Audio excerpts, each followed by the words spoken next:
या गावचे सरपंच संतोष देशमुख यांची अत्यंत क्रूरपणे हत्या करण्यात आली आणि या हत्येचे पडसाद विधानसभेत उमटलेले आहेत।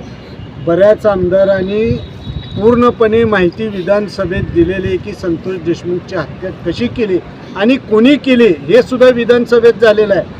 आणि जो वाल्मिकी कराड आहे आणि त्याचा जो गॉडफादर आहे धनंजय मुंडे की जे आता मंत्रिमंडळात आहेत, तर धनंजय मुंडे यांना मंत्रिमंडळातून ताबडतोब काढून टाकण्यात यावं आणि जे वाल्मिकी कराड आणि त्याचे जे सहकारी आहेत की जे हत्याकांडात सहभागी झालेले जे खरोखरचे गुन्हेगार आहेत त्या अद्यापपर्यंत फरार आहेत।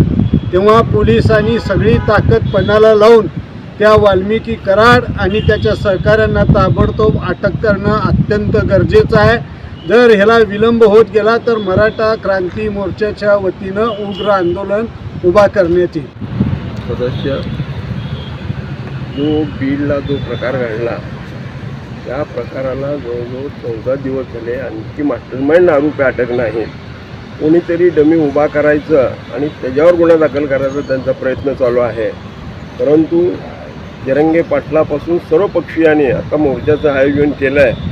आम्ही मराठा क्रांतीच्या वतीनं त्या आरोपीमध्ये सहभागी असणारा मास्टरमाइंडला लवकरात लवकर अटक करून शिक्षा न झाला हे सोलापूर शहरात मराठा क्रांतीच्या वतीनं बी आम्ही आंदोलन करणार आहोत। ही शासनाला माहिती होण्यासाठी माननीय कलेक्टर साहेबांना आता निवेदन दिलं आहे। त्यानंतर 2 दिवसांनी मोर्चा, त्यानंतर आम्ही रूपरेषा ठरवणार।